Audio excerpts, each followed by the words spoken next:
याती नज़ीरों का फी नज़रिन लमे याती। बहुत शुक्रिया। मैं अर्ज कर रहा था आपसे, मगर हुजूर की अब पहचान किसको है? इधर देखो, कौन हुजूर से मोहब्बत करता है? कोई भी नहीं। किसको अपने नबी से प्यार है? किसी को भी नहीं। लोगों के पास फेसबुक के लिए वक्त है, इंस्टाग्राम के, यूट्यूब के लिए वक्त है, 100 बार दुरूद के लिए वक्त नहीं है वक्त। हाँ, सोशल मीडिया पे फुटबॉल खेलने का वक्त है। इधर की खबर इधर फॉरवर्ड कर दो, इधर की खबर, ओए फलस्तीन फलस्तीन फला, यार क्या मसला है यार, तुम्हारा क्या मसला है फलस्तीन से? फलस्तीन के ऊपर अल्लाह रहम करे, अल्लाह तो रहम करेगा, तुम्हारा क्या मैटर है भाई? तुम तो अपने ऊपर रहम करो पहले। फलस्तीन के ऊपर रहम की बात कर रहे हो, अपने ऊपर भी तो रहम बनता है, नहीं बनता है? फलस्तीन चलो ठीक है, वो ये बात है को फलस्तीन वाले लोगों ने अभी बयान दिया कि हम पे कोई रहम ना करे। 57 मुल्कों से हमारा कोई ताल्लुक नहीं है। वो कहते हैं भाई 57 मुल्कों से तुम्हारी हमदर्दियों से हमारा कोई ताल्लुक नहीं। फलस्तीनियों ने यह कहा कि हम 57 मुल्कों के भरोसे नहीं हैं, हम अपने परवरदिगार के भरोसे हैं। नारे तकबीर, नारे रिसालत, जश्न गौसुल वरा। माशाअल्लाह, सुभान अल्लाह, सुभान अल्लाह, वाह वाह वाह, माशाअल्लाह, माशाअल्लाह, वाह वाह वाह। जरा गौर तो करें आप, हम लोग कितने अच्छे हैं, अपने बेटे की शादी में जहेज ले रहे हैं और फलस्तीन के लोगों की बड़ी फिक्र है। जरा गौर तो करें आप, पड़ोसी पे जुल्म हो रहा है, फलस्तीनियों की बड़ी फिक्र है। कोई दिल में डर नहीं, खौफ नहीं अल्लाह का, फलस्तीनियों से हमदर्दी है। एक कैंपेन चल गया भाई, कोई नई खबर मिल जाए बस सोशल मीडिया वालों को वो 6-7 दिन उसे खूब घसीटेंगे, फिर कोई नहीं मिल जाएगी, फिर कोई नहीं मिल जाएगी। कहते साहब वो कहते हैं साहब वो हिंदुस्तान के हालात बड़े खराब है। मैंने कहा आप, एक साहब कह रहे थे हिंदुस्तान के हालात खराब है, मैंने कहा आपने खराब किए? बोले नहीं। मैंने कहा आप ठीक कर सकते हैं? बोले वो भी नहीं कर सकते। मैंने जो कर सकते हो वो करो ना भाई, जो कर सकते हो वो करो। तुम क्या कर सकते हो बताऊं?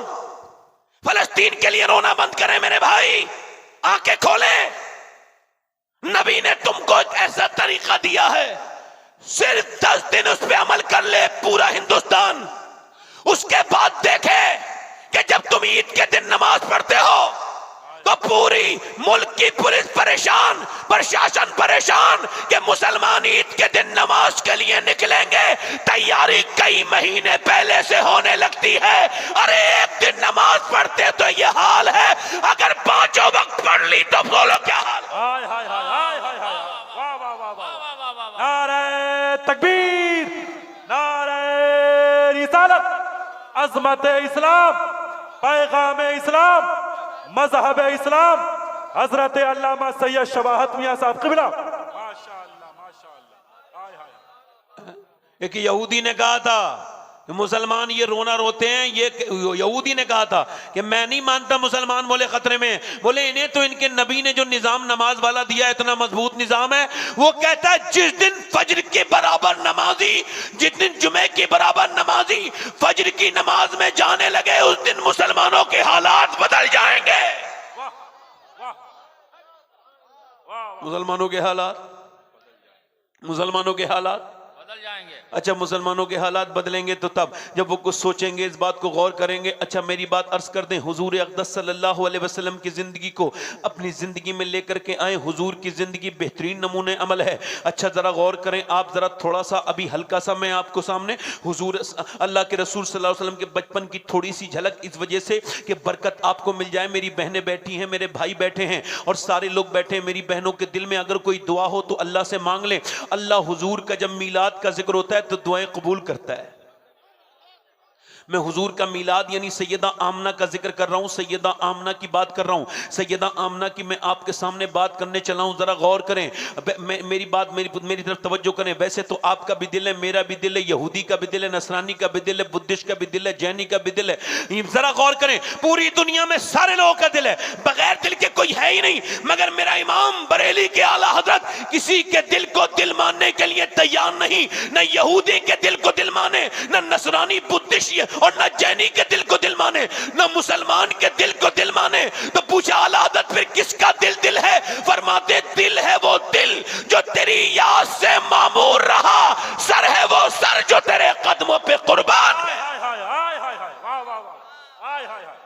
वाह वाह बोलो तो सही, बोलो तो सही।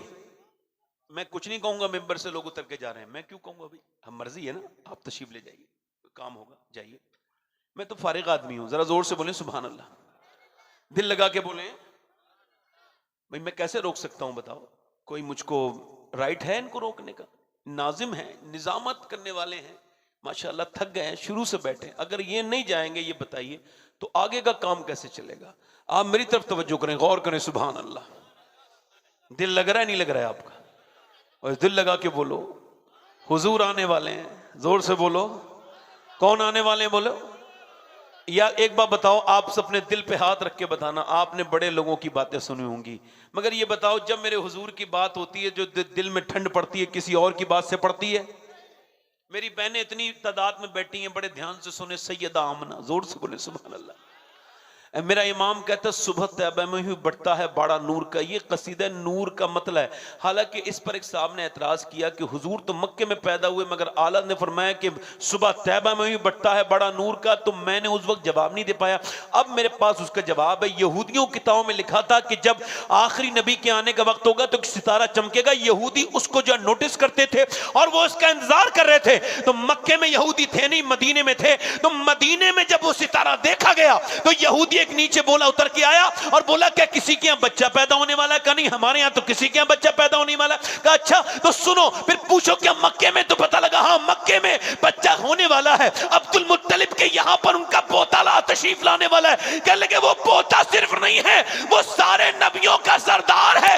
ये तारा कहने आया है कि आमना का लाल आने वाला है। मेरा इमाम बोला सुबह तैबा में हुई बढ़ता है बाड़ा,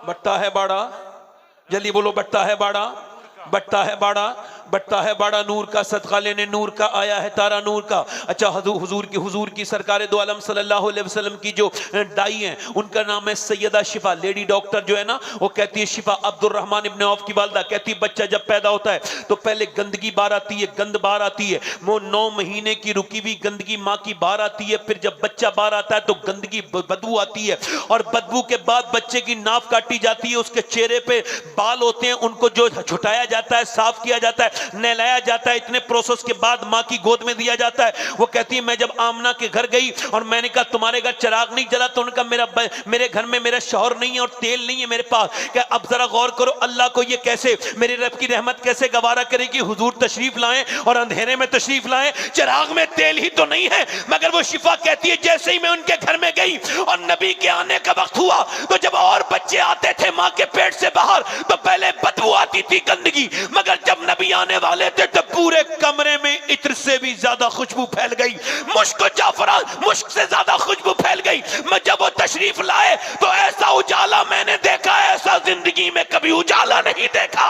और जब वो आए तो उनकी नाफ कटी हुई थी और उनका चेहरा जितना चमकता था, मैंने इतना चमकता हुआ चेहरा अपनी जिंदगी में नहीं देखा। मैंने गोद में उठा के निहारा और कहा ए आमना नजर न लगे, मक्के में मैंने बच्चे बहुत देखे मगर तेरे चांद की तरह बच्चा नहीं देखा। सैयदा आमना ने हुजूर को देखा, आंखों में आंसू ले आई, अपने बच्चे को, बेवा है यतीम को देख के रोने लगी और कहने लगी मक्के की बात करती है, मैंने मदीने में भी देखे हैं, किसी का बच्चा मेरे लाल की तरह नहीं है। अब्दुल मुत्तलिब आए, गोद में हुजूर को लिया, कहा तुम कहती हो आमना मदीने में और तुम कहती हो शिफा मक्के में। अरे मैंने तो दुनिया देखी है, मैंने दुनिया में इतना खूबसूरत बच्चा नहीं देखा।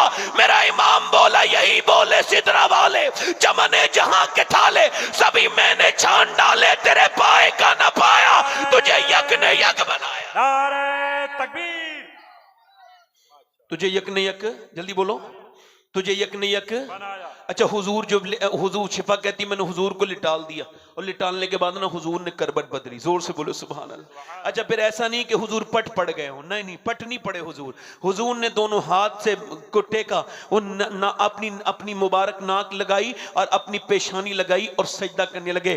क्यों? मेरे नबी ने सारी दुनिया के मिलाद बनाने वालों से कहा था, और मिलाद बनाने वालों, मिलाद वाला अकेला नहीं आया, नमाज साथ में लेके आया है। जोर से तो बोलो, दिल लगा के तो बोलो, अच्छा, हुजूर के बचपन में जो मैं बयान करने के लिए मैं आपके सामने इसको बयान कर रहा था, मैंने हुजूर के बचपने का दर्द महसूस किया था। इसको मैं एहसास कर रहा था कि कोई दाई उठा के नहीं ले जा रही है। सैयदा आमना ने कहा, तुम मेरे बच्चे को लेके क्यों नहीं जाती? कहा, आपका बच्चा यतीम है, इसका बदला कौन देगा? मेरे हुजूर सरकार गोद में अपनी मां की, मां ने मोहब्बत से बच्चे को उठाया, सीने से लगा के रोई, ऐ मेरे मोहम्मद, मेरे दिल के चैन, मेरे बेटे, अपना दिल थोड़ा ना करना, आमना रहे ना रहे मगर तू देखना मेरे बेटे, एक दिन मक्के में भी तेरी हुकूमत होगी और मदीने में भी तेरी हुकूमत होगी। आज तो तुझे कोई उठाने के लिए तैयार नहीं। हुजूर की उम्र 6 साल हुई है, स्किप करके वो बयान कर रहा हूँ। उन्होंने अब्दुल मुत्तलिब से कहा, मुझे जाने दे, मैं अपने शोहर की कब्र पे जाना चाहती हूँ, इजाजत दे, मैं मदीने। उनका नहीं, मैं हम नहीं जाने देंगे आपको, मेरा बेटा गया था अब्दुल्ला तो वापस नहीं आया। लेकिन नहीं, आप इजाजत दे दें मुझे, आप इजाजत दे दें, मुझे अपने शोहर के पास कब्र पे जाना है और मुझे जो है ना वो अपने मैके जाना है। हुजूर को लेके जाना चाह रही है। तो जनाब अब्दुल मुत्तलिब ने कहा, ठीक है तुम कहती हो आमना, मगर हुजूर को बड़ा प्यार किया, चूंकि पोता था ना हुजूर को गोद में प्यार किया और इजाजत दी और रुखसत किया और उनके साथ उम्मे ऐमन को भेज दिया। ये पहला सफर मक्के से मदीने का था, ये पहला सफर मक्के से मदीने का था, हुजूर ने किया। सरकार जब मदीने में पहुंचे, हुजूर के चेहरे को देख के यहूदी हैरत में पड़ गए और सारे यहूदी एक जबान होके बोले, इस बच्चे के चेहरे को देख के लगता है ये अल्लाह का आखिरी नबी है। कहां छुपेंगे हुजूर यार, जोर से तो बोलो। अल्लाह ने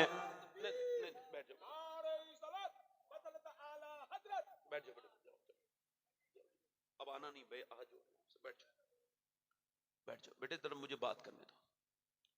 हुजूर कहां छुपेंगे? सुभान अल्लाह। अच्छा इधर देखो, हुजूर जब चलते हैं ना तो पत्थर सलाम करते हैं, जोर से बोलो सुभान अल्लाह। अस्सलातु वस्सलामु अलैकुम, पेड़ सलाम करते हैं। और ये कुछ लोग कहते हैं हमारी तरह नबी हैं, और तुम्हें तो तुम्हारी बीबी सलाम नहीं करती, तुम कहते हो भाई हुजूर हमारी तरह। माज़अल्लाह, कैसी बदतमीजी करते हो। बच्चों को यही सिखाओगे अपने, तुम्हारे जिस नबी का कलमा पढ़ते हो हमारी तरह है, ये सिखा के जाओगे अपने बच्चों को? अपनी तरह से कौन मोहब्बत करता है?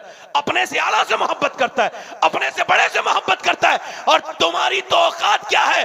तुम कौन हो? तुम अगर ये कहोगे मेरे नबी यूसुफ अलैहिस्सलाम की तरह है, तब भी हम नहीं मानेंगे, चूंकि हमारा अकीदा ये है, खल्क से औलिया, औलिया से रसूल और रसूलों से आला हमारा नबी।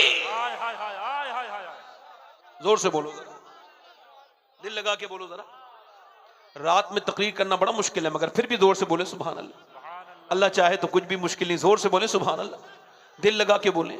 हुजूर को, अच्छा देखें आप, हुजूर को पहचान लिया यहूदियों ने, कहा ये बच्चा, अच्छा हुजूर तो हुजूर है। एक मर्तबा उमर बिन खत्ताब, हजरत उमर फारूक आजम, सब कह दो रदी अल्लाह तआला अन्हु, हजरत उमर फारूक आजम जो है वो गए हैं और वो सफर कर रहे हैं। उनकी 19-20 साल की उम्र है, मुल्क के शाम गए और बाजार में किसी झगड़ा हो गया। झगड़ा जब हुआ, उसने कुछ उल्टी सीधी बात कह दी, हजरत उमर ने उसके मुंह पे मुक्का मारा, वो मर गया। अब अपने मुक्के को देखें, कभी उसको देखें, यार एक एक घूसा मारा था, ये मर कैसे गया?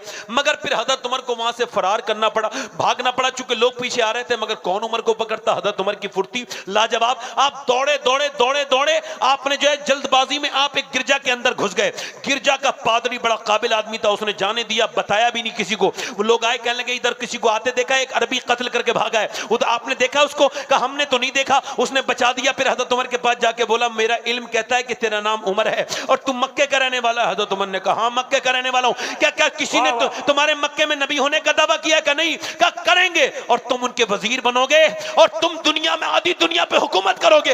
हजरत उमर बोले तुम्हारा दिमाग ठीक है, मैं एक मुट्ठी में किशमिश में मैं बकरी चराता हूं और मैं चरवाहा हूं और मैं ऊंट चराता हूं, तो मेरे बारे में कैसी बातें करते हो? हजरत उमर फारूक आजम से उससे कहा, तो आपने उसने कहा कि ऐसा है, ज्यादा बात ना करो, लिख के दो वरना लोगों को बुला लूंगा। तुम जब यहां पे हुकूमत करोगे तो मेरे गिरजे को नहीं गिराओगे और मेरे गिरजे को अमान दे के जाओगे, मेरी औलाद को तकलीफ नहीं पहुंचाओगे तुम यहां पे जब कब्जा करोगे। हजरत उमर बोले आप मेरे बारे में गलत समझ रहे हैं। क्या मैं जो भी नहीं समझ रहा हूं, मेरे इल्म के एतबार से तुम लिखना भी जानते हो, लो लिख के दो। हजरत उमर ने अपनी जान बचाने के लिए लिख दिया क्योंकि और कोई रास्ता नहीं था, मगर आप भूल गए। मगर जब कैसर कसरा पर इस्लामी झंडे लहराए तो हजरत उमर को बात याद आई और फरमाया फला गिरजा को कोई गिराना नहीं, उसे किसी को परेशान मत करना।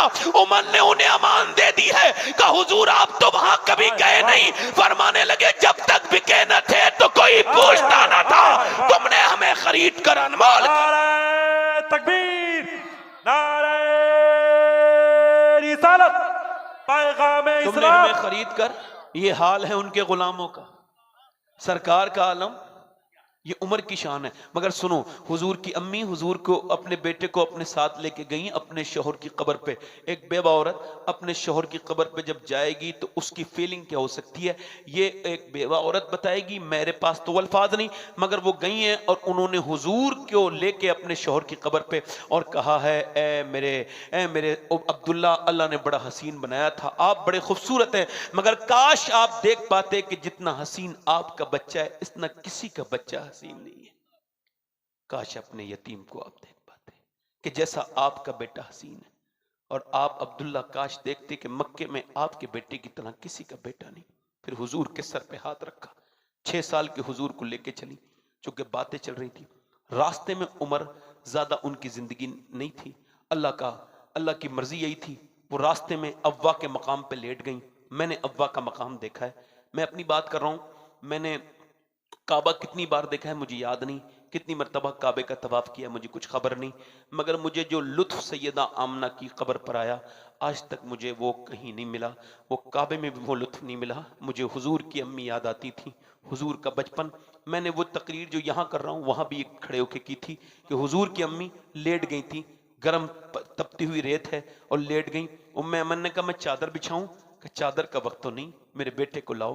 हुजूर को ऊँटनी से उतारा, करीब किया, हाथ पकड़ा, कहा मेरे लाडले मैं तुझे अल्लाह के हवाले छोड़ के जा रही हूँ, और मेरे बेटे जो दुनिया में आया है उसको जाना है, मगर मैं तुझे अल्लाह के हवाले करती हूँ। हर नई चीज़ को पुराना होना है, हर उरूज को ज़वाल है मेरे लाल, मगर मेरा नाम दुनिया से नहीं मिटेगा क्योंकि मैंने तुझे जो जन्म दिया है। आपको हज़रत इब्राहीम, हज़रत याहया, हज़रत ज़करिया वगैरह वगैरह अलैहिमुस्सलाम नबियों की आपको माँ का नाम नहीं पता होगा, मगर जैसे ही हुजूर की अम्मी का नाम आता है सबको पता चल जाता है ये आमना कौन है। क्यों? क्योंकि मेरे नबी मस्जिद नबी में दुआ करते थे, ऐ अल्लाह जैसे तूने मुझे मशहूर किया है वैसे मेरी माँ आमना को भी मशहूर कर दे। खैर ये वो सख्त धूप की दास्तान है कि धूप में 6 साल के मेरे आका हैं, अपनी माँ का हाथ पकड़ के कहते हैं मेरी माँ हाथ पकड़ के कहती है मेरे बेटे अल्लाह के हवाले। और फिर आखिरी बार देखा वो माँ बेवा बीच सफर में अपने बेटे को छोड़ के जा रही है, अपने बेटे को आखिरी नजर डाल रही है और मेरे बेटे तुझे अल्लाह के हवाले। और हुजूर अक़दस सल्लल्लाहु अलैहि वसल्लम की अम्मी की आंखों से कुछ आंसू यहां से गिरे और वो फिर अपनी इंतहा को पहुंचे और आपने हिचकी ली और आंखें बंद हो गई। तब तक तो हुजूर कुछ नहीं बोले थे। उम्मे मैंने कहती जब हुजूर की अम्मी की आंखें बंद हुई हाथ मारा, माँ माँ माँ माँ, आवाज नहीं आई। फिर कहा माँ माँ, आवाज नहीं आई। फिर चेहरे पर कहती हुजूर ने जब चेहरे पर हाथ मारा फिर भी अम्मी की आवाज नहीं आई, तो फिर हुजूर रोने लगे। कहती मुझसे मासूम मोहम्मद का रोना देखा नहीं जाता था। कहती मैं करीब गई, मैंने हुजूर को हटाया तो अम्मी के पास से हटते नहीं थे। हुजूर को मैंने हटाया, ऊपर 70-80 फीट ऊपर एक टीले पर उनकी अम्मी की मैंने कब्र बनाई। वापस लेके आ रही थी तो मेरा हाथ घसीट के ऊपर चढ़ गए।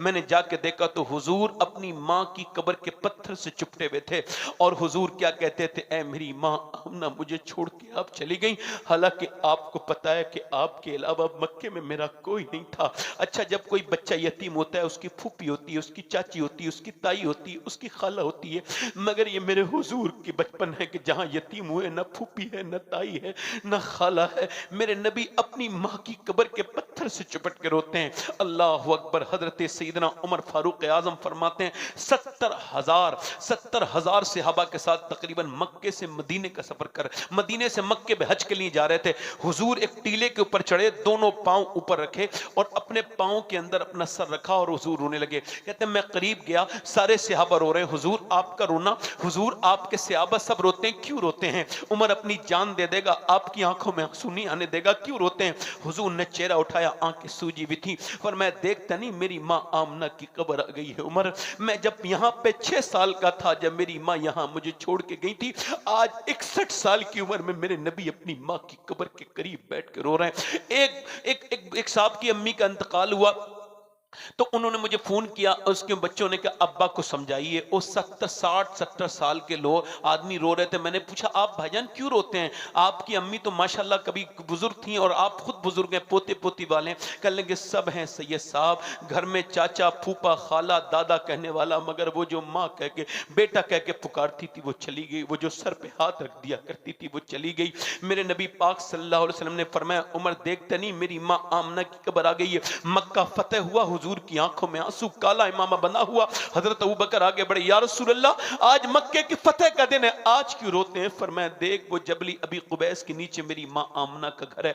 मैं सोचता हूँ काश काश काश मेरी माँ आमना होती तो आज अपने बेटे के इस जाहो जलाल को देख लेती। आज मेरी माँ आमना होती। आज माएँ हैं तो वो जलील हो गई हैं, घर में हैं तो उनकी कोई इज्जत नहीं है, कल मर जाएंगी तो लोग ड्रामे करते हैं, उनकी ठंडी कब्र की मिट्टी पे जाके रोते हैं। क्या फायदा है, जीते जी तुमने सताया और बाद मरने के बाप की कब्र पे रोने से क्या फायदा होगा? मेरे दोस्त, मां अगर है तो उसका एहतराम करो। हजरत मालिक बिन दीनार कहते हैं मैं हज करने गया तो रात को हज किया, दिन में मैंने अपने बाल मुंडवाए, फिर सोचा क्या पता किसका हज कबूल हुआ। दोपहर में सो गया मिना में, तो कहते मेरी आंख लगी और ख्वाब में मुझे हातिफ गैब से आवाज आई अल्लाह ने सबके ही हज कबूल कर लिए, मगर एक शख्स मोहम्मद बिन हारून बल्खी का हज अल्लाह ने कबूल नहीं किया। कहते मैंने टो में लग गया ढूंढने किधर में। अब वो ऐसे ही होता है निजाम, ये इंडिया के लोग पाकिस्तान के, ये फला जगह के, तो कहते हैं मैंने ढूंढा बल्कि कह लगा वो पहाड़ की कौम है, उधर बस्त में पहाड़ के वो हैं, उधर उनकी उस तरफ में। कहते मैं वहां गया और मैंने जा करके ना, अल्लाह अकबर, कहते हैं मैंने जा करके ना कहा कि यहाँ पर मोहम्मद बिन हारून बल्कि को जानते हो? कह लगा वो नमाज पढ़ रहा है, वो जो सबसे ज्यादा नफिल पढ़ता है, सबसे ज्यादा नेक, सारा अल्लाह के नाम पे लुटा चुका है, बहुत मालदार था, वो ही है, उसका नाम मोहम्मद बिन हारून है। मैं उसके करीब गया, उसने सलाम फेरा और सलाम फेरती मुझसे कहा अस्सलाम वालेकुम मालिक बिन दीनार।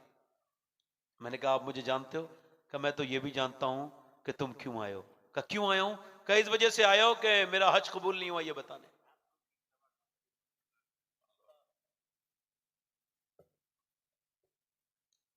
मैं कभी कभी इकबाल के शेर को सोचता हूं कि फूल की पत्ती से कट सकता है हीरे का जिगर, मर्द नादा पर कलाम नर्म नाजुक बेअसर।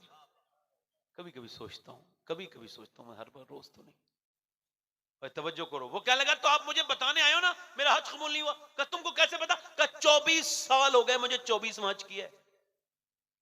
मैं अपने घर से चलता हूं, एहराम बांधता हूं, पहुंचता हूं हरम, हरम को देख के रोता हूं। पहले लोग हरम को देख के रोते थे, अब तस्वीर खींचते हैं, सेल्फी लेते हैं, अब जो नुमाइश करते हैं। पहले रोते थे लोग।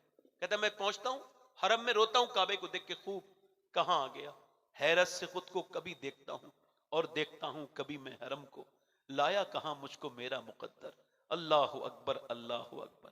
याद आ गई जब अपनी खताएं, अशकों में ढलने लगी इल्तिजाएं, रोया गिलाफे काबा पकड़कर, अल्लाह अकबर। कहता खूब रोता हूं, कहता हूं मालिक माफ कर दे, फिर इस्तलाम करता हूं, हजर अस्वद को चूमता हूं और फिर उसके बाद मैं तवाफ शुरू करता हूं। रुकने यमानी, रुकने इराकी, रुकने शामी पर मैं दुआएं मांगता हूं, मैं मुल्तजम पर दुआ मांगता हूं, मैं हतीम में दुआ मांगता हूं और उसके बाद मैं जो है वो अपना तवाफ पूरा करके मैं वहां पर नमाज पढ़ता हूं मकाम इब्राहिम पर, फिर उमरा करता हूं। उमरा करने के बाद फिर मैं एहराम बांधता हूं 8वीं जिलहिज्जा को, मैं हज के एहराम बांध के मिना जाता हूं, मिना में पूरे दिन रहता हूं, रात रहता हूं, सुबह फजर के वक्त में पहुंचता हूं अरफात में, जहां बगैर नंगे सिर दुआ मांगना सुन्नत है। पूरे दिन ऐसी दुआएं मांगता हूं कि बेहोश होकर गिर जाता हूं धूप से, खूब दुआ मांगता हूं। आप तो हुजूर को, आप बैठे होगे, आपको बड़ा लग रहा होगा, बहुत देर बैठ गए। हजरत अबू हुरैरा कहते हैं कि जब हुजूर ने आखिरी हज किया ना तो दोनों हाथ उठा के दुआ मांगी उम्मत के लिए, और दुआ मांगते मांगते फिर हुजूर ने अपने हाथ अपने सीने पे लगाए और हुजूर ने कितनी, तकरीबन 6 घंटे दुआ मांगी।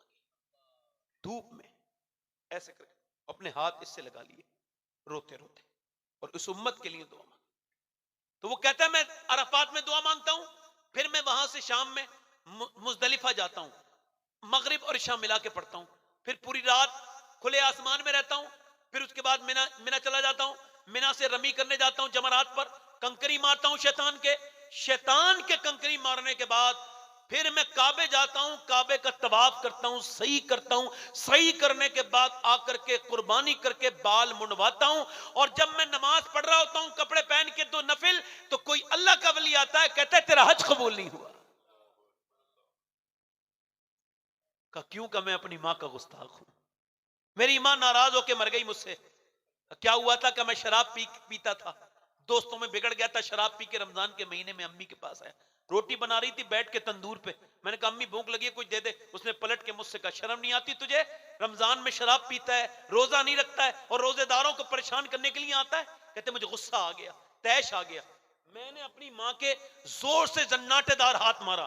कहते इतनी जोर से मेरी मां कमजोर थी, वो लुढ़क के नीचे गिर गई, और ऐसी नीचे गिरी कि तंदूर में झुलसने लगी, उसकी चीखें निकलने लगी, ऐसी चीखें निकली कि मैं शराब के नशे में दूध गिर गया, मुझे लोगों ने घसीट के कमरे बंद कर दिया, चीखों की आवाज सुनता रहा। फिर जब सोया, और जब मेरी, देखो भाई पीछे लोग स्टेज पे बात कर रहे हैं, लोग आवाज आ रही, मुझे गुजारिश कर रहा हूं आपसे, अल्लाह रसूल का वास्ता दे रहा हूं आपको,